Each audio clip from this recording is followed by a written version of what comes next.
Hi, I'm Declan Connolly, founder of Bespoke Home Design, and thank you so much for checking out this 14-page terraced house quality control execution plan.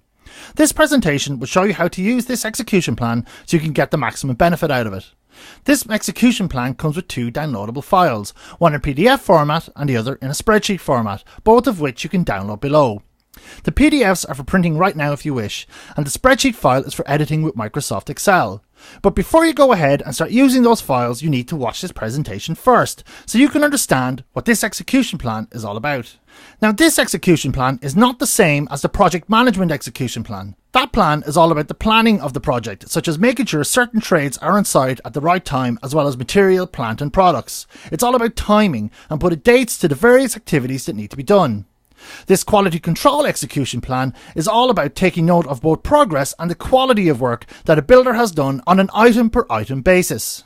So both of these execution plans complement each other, and you should be using both during the construction work. This is the actual execution plan we use here at Bespoke Home Design when we are checking the quality of a contractor's work for our clients when managing the project. And now it can be used for you to check the quality of your contractor's work when doing work to your property. Now, this is the basic execution plan. It does change from job to job, and some of the things mentioned in this execution plan might not apply to you. And it doesn't matter how big or how small your building work is, this execution plan can be used for both. However, as with all the execution plans in this library, you can pick and choose the bits you like and leave out the bits you don't.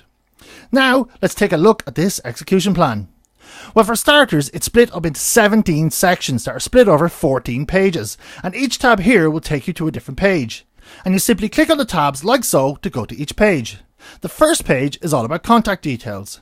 Make sure you get the contact details of anyone working on your home. You never know when you'll need them, so get them up front from the start of the job. There's a comprehensive checklist of various trades on this page, so delete whichever aren't applicable to your job.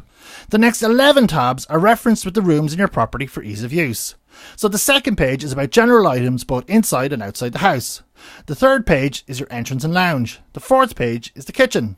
The fifth page is the dining room. The sixth page is the bathroom. The seventh page is the toilet.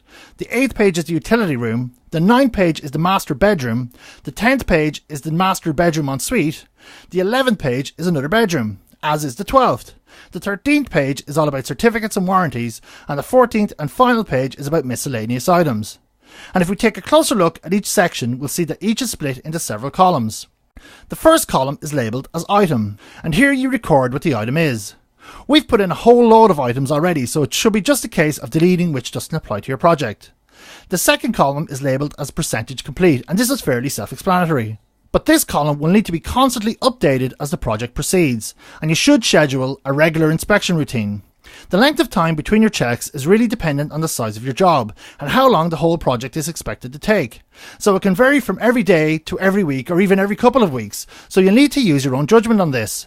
But a good rule of thumb is to mark this column in multiples of 25%. So a good yardstick is to time your inspections on the length of time that you'd expect a certain task or item to be an additional 25% complete. So this means you'll be inspecting each item a minimum of 4 times before you get to 100% completion.